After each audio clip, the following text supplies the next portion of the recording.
여러분 안녕하세요. 빙엑스 선물거래 수수료까지 전반적인 사용법을 함께 알아보도록 하겠습니다. 그리고 해보시다가 잘 안되는 거나 궁금한 게 있으시면 화면 상단에 있는 카톡 아이디로 질문 주시면 24시간 답변해드립니다. 자, 그러면 회원 가입을 해보도록 하겠습니다. 보고 계시는 영상 아래쪽에 더보기 댓글란을 눌러보면요, 여기 가입 링크가 보이죠? 이걸 눌러서 들어갑니다. 가입 링크를 클릭하셔서 가입하셔야 거래 수수료를 최대 할인을 받으실 수 있습니다. 자, 그럼 가입 링크 눌러서 들어가 볼게요. 그러면 회원 가입창이 이렇게 나옵니다. 제일 먼저 주의하셔야 될 건 여기 맨 아래 구글로 계속하기, 이 버튼으로 가입하시면 절대 안 돼요. 수수료 할인 혜택이 적용이 안 되는 경우가 제법 많습니다. 염두에 두시고요.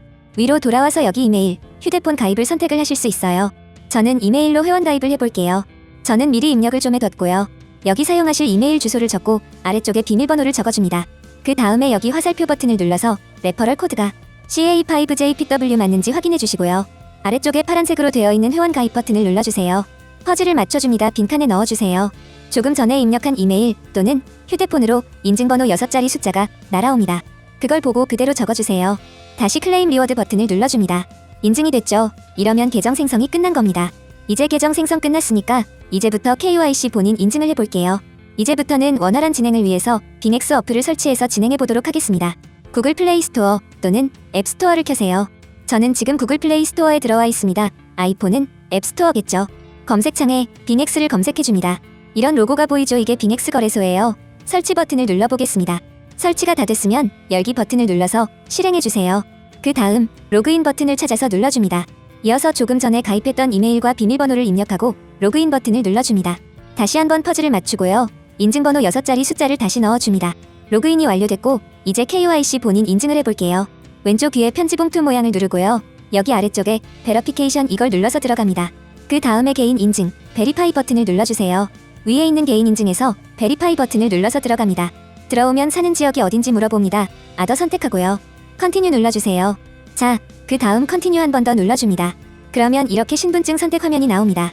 여권, 운전면허증, 주민등록증 셋 중에 어떤 걸 선택해도 5분 안에 처리가 되니깐요. 지금 가지고 있는 가장 편한 걸로 해주세요. 신분증 앞면을 이렇게 화면에 잘 나오게 해서 촬영 버튼을 눌러줍니다. 여기 제출 버튼을 눌러서 제출할게요. 그 다음에는 얼굴 촬영을 합니다. 동그란 프레임에 얼굴을 잘 대고 촬영을 해줍니다. 촬영이 완료됐습니다. 지금 심사 중이고요. 이 상태로 한 2분 정도만 기다리면 결과가 나오거든요. 자, 이제 빙엑스 어플 메인 화면으로 나온 다음에 왼쪽 위에 사람 모양 아이콘 프로필을 누르고 들어간 다음에요, 베러피케이션 다시 눌러서 들어갑니다. 그럼 여기 녹색으로 베러피케이션 석세스풀 이렇게 뜨면은 KYC 인증이 완료된 겁니다. 빙엑스 거래소의 모든 기능을 사용하실 수 있는 거예요. 잘 사용하시기 바랄게요. 이번에는 업비트에서 빙엑스로 출금하는 방법을 알아보겠습니다. 업비트에서 빙엑스로 바로 출금을 하시려면 100만원 이하의 금액만 가능합니다. 그러면 출금을 해볼게요. 아래쪽에 입출금 탭을 누르고요. 여기 매수한 코인이 보이죠? 이걸 눌러볼게요. 그 다음에 출금하기 버튼을 다시 한번 눌러줍니다. 네트워크 확인 한번 누를게요. 출금 수량을 최대로 누르면 수수료로 한 개가 빠지고 선택이 됩니다. 확인 눌러보겠습니다. 네트워크 다시 한번 확인 눌러줄게요. 자, 이제 받는 사람 주소가 나오죠? 이걸 알아보기 위해서 빙엑스로 한번 가보도록 하겠습니다. 이제 빙엑스로 와서 입금 주소를 복사해보도록 하겠습니다. 아래쪽에 에세트 자산 버튼 눌러주시고 디포짓 입금 버튼을 누릅니다. 약관동에 눌러주시고 여기에 코인을 검색하고 선택해줍니다. 네트워크 선택하고요. 이게 업비트에서 사용하는 네트워크예요. 그 다음에 겟 어드레스, 주소 받기를 눌러줍니다. 주소가 나왔죠? 자, 이게 주소입니다. 여기 보이는 복사하기 버튼을 눌러주세요. 복사가 됐습니다. 이제 업비트로 다시 가볼게요. 업비트로 와서 여기 받는 사람 주소에 조금 전에 빙엑스에서 복사해둔 코인의 주소를 붙여넣기 합니다. 그 다음에 여기 약관 동의 버튼을 체크하고 출금 신청 버튼을 눌러주세요. 이게 보이스피싱 확인을 하는 메시지가 나오는데 아니요, 눌러주세요. 출금 신청 주소랑 수량을 다시 한번 확인하고요. 이 채널 인증하기 버튼을 눌러주세요. 자, 그러면 네이버와 카카오톡 중에 본인이 편한 방식으로 인증을 해주시면 됩니다. 저는 카카오톡 인증을 해보도록 하겠습니다. 이제 카카오톡으로 가볼게요. 카카오톡으로 들어와 보면 이렇게 지갑으로부터 메시지가 와 있습니다. 여기서 서명하기를 눌러서 인증을 진행해주시면 업비트에서 출금 신청이 완료가 됩니다. 서명하기 눌러서 인증을 진행해주세요. 이 채널 인증을 각자 하고 나서 업비트로 돌아와 보면 이렇게 출금 신청이 정상 완료되었다는 메시지가 나옵니다. 이제 이 메시지를 확인하고 나서 약 5분 정도 후에 빙엑스 거래소로 가서 입금 확인해보도록 하겠습니다. 자, 빙엑스 거래소로 와서 내가 조금 전에 보낸 코인이 맞게 입금이 됐나 확인해보도록 하겠습니다. 아래쪽에 에세트 자산 탭을 누르고요. 그 다음에 위에서 펀드 탭을 눌러서 들어갑니다. 그럼 여기 코인 입금은 된 것 같은데 몇 개인지 확인이 지금 안 되죠? 여기 눈 모양 이걸 눌러주면 지금 입금된 수량이 확인이 됩니다. 이러면 우선 입금은 제대로 된 겁니다. 이제 입금된 코인을 매도해서 USDT 확보해 보도록 하겠습니다. 여기 위에 보이는 컨버트 이 버튼은 웬만하면 사용하지 마세요. 이거 수수료 많이 듭니다. 직접 매도하고 USDT 확보하는 게 제일 좋아요. 여기를 눌러서 TRX USDT 마켓으로 바로 들어갈 수 있죠. 눌러서 들어가 볼게요. 자, 들어왔습니다. 스팟 TRX USDT 마켓이에요. 이게 TRX 팔아서 USDT 확보하는 마켓이라는 소리입니다. 반대로 USDT로 TRX 살 수도 있고요. 여기 셀 판매 버튼을 누르고요. 마켓 시장가 버튼을 체크합니다. 갖고 있는 수량 100% 눌러서 셀 TRX 버튼을 눌러줍니다. 확인 누를게요. 자, 이제 매도가 완료됐습니다. 여기에 세트 자산 버튼을 한번 눌러보면요. 내가 갖고 있는 TRX 모두 팔렸고 이제 USDT가 확보가 됐죠. 자, 이제 이 테더를 가지고 선물 거래나 현물 거래 투자를 빙엑스에서 하실 수 있는 겁니다. 잘 사용하시기 바랄게요. 자, 이번에는 빙엑스 거래소 선물 거래 방법을 알아보도록 하겠습니다. 가장 먼저 해야 할 일은 담보금으로 사용할 테더를 펀딩 계좌에서 선물 계좌로 옮기는 겁니다. 바로 해보도록 할게요. 아래쪽에 에세트 자산 탭 가서요. 그럼 여기 트랜스퍼 이체라는 버튼이 보입니다. 눌러볼게요. 펀드 어카운트 펀딩 계좌에서 퍼페추얼 선물 계좌로 이렇게 설정이 돼 있는데요. 여기를 한번 눌러보도록 하겠습니다. 그러면 선물 계좌가 이렇게 두 개가 나오는데 우리가 어디로 돈을 보내는지 결정도 해야 하고 알아야 될 거 아니에요. 그러니 이 부분은 제가 간략하게 설명을 좀 하고 넘어가 보도록 하겠습니다. 둘 다 선물 마켓이긴 한데 방식이 조금 다릅니다. 우선 이 스탠다드 퓨처의 경우는 주문을 낱개로 내는 방식이에요. 이게 무슨 소리냐면 예를 들어서 우리가 1000달러어치 롱을 잡은 상태이면 1000달러짜리 포지션이 있겠죠. 이 상태에서 내가 1000달러짜리 롱을 한 번 더 잡고 싶어서 그 상태에서 한 번 더 1000달러짜리 주문을 내면 원래 같으면 합쳐져서 2000달러짜리 포지션이 되어야 되는데 포지션 창에는 1000달러짜리 두 개가 생성이 되어버립니다. 합쳐지지 않고요. 그래서 내 개별 주문 하나씩 관리하기에는 이 스탠다드가 괜찮을 수 있어요. 합산이 안 되니까. 그렇지만 주문한 개수가 많아지면 나중에 너무 많아서 관리가 좀 불편할 수 있다라는 단점이 있어요. 수수료도 무기한 퍼페추얼에 비해서는 스탠다드가 아주 조금 더 비싸고요. 그리고 밑에 있는 이 퍼페추얼 선물 같은 경우는 우리가 일반적으로 바이낸스 바이비트 이런 데서 사용하는 무기한 선물과 같습니다. 우선 그렇게 이해를 하고 넘어가시면 될 것 같아요. 저희는 퍼페추얼 여기를 선택하고 이체를 해보도록 하겠습니다. 자, 펀딩 계좌에서 무기한 선물 계좌로 USDT 테더를 이체해보도록 하겠습니다. 트랜스퍼 눌러주세요. 이체가 완료되었습니다. 선물 계좌로 이체도 했으니까요. 본격적으로 선물 거래 숏 포지션을 잡으러 가보도록 하겠습니다. 여기 아래쪽에 트레이드 이 마크를 한번 누르고요. 만약에 현물로 되어 있을 경우 이걸 선물로 바꿀게요. 한 번 더 눌러주세요. 자, 그러면은 이렇게 선택을 할 수 있죠. 퓨처 선물을 눌러줍니다. 선물 마켓에 들어오면 위쪽에 퍼페추얼, 무기한과 스탠다드를 선택을 할 수 있어요. 이 둘 중에서 저희는 퍼페추얼 무기한을 해보도록 할게요. 대부분의 유저들이나 유튜버를 비롯한 인플루언서들이 퍼페추얼 쓰기 때문에 저희도 오늘 여기서 해보도록 하겠습니다. 이어서 아래쪽에 아이솔레이티드라고 적혀있는 이 화살표 버튼을 한번 눌러보도록 할게요. 그럼 이렇게 크로스 교차와 아이솔레이티드 격리가 나오는데요. 이 두 개의 차이를 간단하게 설명드리면 한마디로 담보금을 어떻게 걸어서 선물 거래를 할 거냐의 차이입니다. 크로스 교차는 선물 지갑에 들어있는 모든 돈을 담보금으로 자동으로 사용을 합니다. 반면에 아이솔레이티드 격리는 선물 지갑에 얼마가 있던 간에 처음 내가 포지션을 잡을 때 사용하겠다. 그때 제시한 그 돈만 담보금으로 사용을 합니다. 그렇기 때문에 일반적으로 격리보다는 교차가 청산 가격이 널널한 편이겠죠. 아무래도 선물 지갑에 있는 모든 돈을 담보로 사용하니까요. 그렇지만 만약에 내가 숏 포지션을 잡았다 치고 내 예상보다 그 상태에서 비트코인이 말도 안 되게 많이 올라서 교차든 격리든 둘 다 청산되는 상황이라고 가정을 해볼게요. 그럴 경우 교차는 지갑에 들어있는 내 돈 모두 사라지고 격리의 경우는 내가 담보금으로 제시했던 그 금액만 사라지게 되는 겁니다. 만약에 여기 100달러 이상 들어있었다면 뭐 100달러 이상이 청산될 수도 있는 거고요. 그렇기 때문에 처음 선물 거래를 하시는 분들은 격리를 선택하셔서 포지션별로 담보금을 따로 관리하는 방법을 우선 배우시는 게 자산 관리 능력에 도움이 되실 겁니다. 따라서 저희는 오늘 격리를 선택하고 OK 눌러보도록 하겠습니다.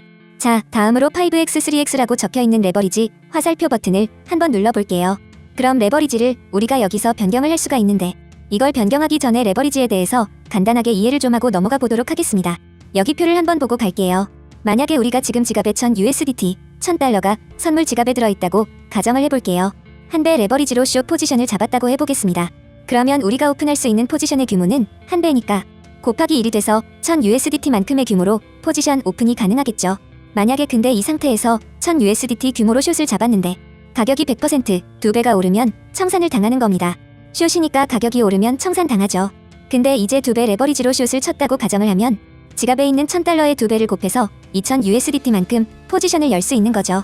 대신에 가격이 50%, 약 1.5배만 올라도 포지션이 청산되는 겁니다.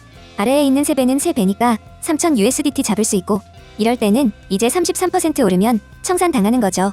극단적으로 100배 이렇게 가져갈 경우 포지션을 1000 곱하기 100이 돼서 10만 달러 규모로 가져갈 수 있습니다. 대신에 1%만 가격이 올라도 청산을 당하는 거죠. 여기서 이제 각종 수수료율이 들어가면 지금 여기 적혀있는 비율보다는 조금 더 타이트하게 청산되고 합니다. 그렇지만 우선은 이 비율로 이해를 해두시면 도움이 되실 거예요. 그럼 돌아와서 포지션 레버리지 설정해 볼게요. 롱은 5배, 숏도 5배 정도로 우선 맞춰 놓도록 하겠습니다. 오케이 누를게요. 자, 다음으로 모드를 한번 볼게요. 여기 엣지라고 적혀있는 부분에 화살표를 눌러볼게요. 자, 그러면 해지 모드와 원웨이 모드가 있습니다. 이 둘의 차이를 설명해드리면요. 해지 모드는 예를 들어서 우리가 1000달러어치 롱을 잡은 상태에서 500달러어치 숏을 잡으면 1000달러어치 롱과 500달러어치 숏 포지션이 공존하는 걸 말합니다. 반면에 아래쪽에 있는 원웨이 모드를 했을 경우 우리가 1000달러어치 롱을 잡아둔 상태에서 500달러어치 숏을 잡으면 롱 포지션 1000달러 중에 500달러만큼 차감이 됩니다. 그래서 500달러 롱만 남아있게 되는 거예요. 말 그대로 원웨이입니다. 롱과 숏 중 하나만 존재하게 되는 모드를 말해요. 이거는 공존할 수 없어요. 저는 주로 이 원웨이를 쓰는 편인데요. 사실 어떤 걸 하셔도 큰 상관은 없습니다. 우선 오늘은 원웨이 누르고 오케이 눌러보도록 할게요. 자, 다음으로 중요한 개념 중에 주문 단위 개념이 있습니다. 여기 USDT 옆에 화살표 버튼 한번 눌러볼게요. 자, 그러면 BTC 수량 단위가 있고요. 아래쪽 쪽에는 USDT 단위가 있습니다. 이 둘의 차이는요. 먼저 만약에 우리가 BTC 단위를 선택하고 수량에 0.001을 넣고 포지션을 열게 될 경우 지금 비트코인 가격이 약 6만 달러잖아요.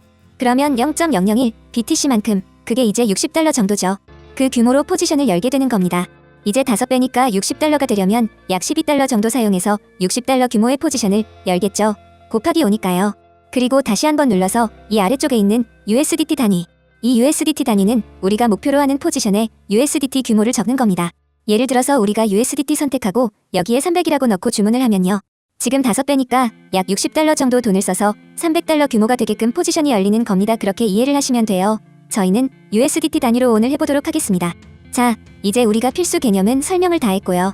바로 숏 포지션 잡아보도록 하겠습니다. 하나씩 확인을 하면서 가볼게요. 비트코인 선물 마켓에 있고요. 그리고 격리 5배의 원웨이 모드. 그리고 이걸 눌러보면 우리가 리밋 지정과 마켓 시장가를 선택할 수 있고요. 빙엑스는 호가벽이 아주 탄탄한 편이기 때문에 시장가로 긁어도 상관이 별로 없습니다. 저도 마켓으로 해볼게요. 자, 그리고 USDT 단위로 하고 여기에는 이제 이 정도 규모로 포지션을 열도록 할게요. 자, 다음으로 아래쪽에 TPSL 이거는 포지션을 잡고 나서 종료할 때 설정을 해보도록 하겠습니다. 그럼 이 상태에서 슛 버튼을 눌러서 포지션 오픈해볼게요. 포지션이 오픈이 되었습니다. 스크롤을 내려볼게요. 그럼 이렇게 포지션 상태 창을 볼 수 있습니다. 여기서도 꼭 필요한 개념만 알아보고 가도록 하겠습니다. 여기 언리얼라이즈드 PNL 은미실현 손익이라고 해서 가격에 따라 계속 바뀌는 손익금을 나타냅니다. 여기 오른쪽에 보이는 게 수익률 또는 손실률. 그렇게 이해를 하시면 되고요. 그리고 아래쪽에 보이는 이 포지션, 이게 이제 포지션 규모인데요. 옆에 있는 마진 이건 담보금이에요. 우리가 5배로 잡았으니까 100USDT가 되려면 약 20USDT 정도는 담보가 있어야겠죠. 다음으로 옆에 있는 리스크 이건 위험률인데요. 이게 100% 되면 포지션이 청산합니다. 지금 숏이니까 비트코인 가격이 오르면 2%도 같이 올라간다고 생각을 하시면 되고요. 만약에 우리가 숏 대신 롱을 잡았다. 그러면은 비트코인 가격이 떨어지면 2%도 같이 올라간다. 이렇게 이해를 하시면 됩니다. 그리고 아래쪽에 에버리지 오픈 프라이스는 평균 진입 가격을 말해요. 소위 말하는 평단입니다. 우리가 지금 63,381.5달러에 숏 포지션을 들어간 거예요. 지금 이 가격보다 비트가 살짝 올라서 이제 마이너스로 미실현 손익이 찍혀 있는 거고요. 그리고 옆에 있는 마크 프라이스는 중요한 가격인데 이게 시장 평균 가격이라고 합니다. 주요 메이저 거래소들의 비트코인 현물 가격을 평균 내서 받아오는 가격이에요. 이 가격이 만약에 옆에 보이는 이 리퀴드 프라이스, 청산 가격까지 올라가 버리면 지금 숏이니까 이 포지션이 청산되는 거다. 이렇게 이해를 하시면 됩니다. 우리가 여기서 이제 헷갈리면 안 되는 게 지금 여기서 보면 지금 체결되는 가격은 63,200달러 정도 마크 프라이스랑 약간 달라요. 실제 체결되는 가격이 이게 청산 가격까지 같다고 해서 포지션이 청산되는 게 아니고요. 이 평균값을 뜻하는 마크 프라이스가 청산 가격까지 와야 그때 포지션이 청산되는 겁니다. 이걸 꼭 알아두시기 바랄게요. 자, 다음으로 소위 스탑로스라고 불리는 TP와 SL에 대해 알아보도록 하겠습니다. 눌러볼게요. 그럼 기본적으로 두 개가 나오죠. 위에 있는 테이크 프로핏은 예약 익절을 뜻하고요. 아래에 있는 스톱로스는 예약 손절을 뜻합니다. 먼저 테이크 프로핏을 눌러볼게요. 그럼 제가 미리 입력을 해둔 값이 여기 보이죠. 지금 6만으로 가격이 내려가면 지금 숏이니까 익절이죠. 6만까지 가격이 내려갔을 경우 얼마만큼 종료할 거냐? 저는 이제 100% 전부 다 종료를 하겠다. 여기서 OK를 누르면 예약 주문이 나가는 겁니다.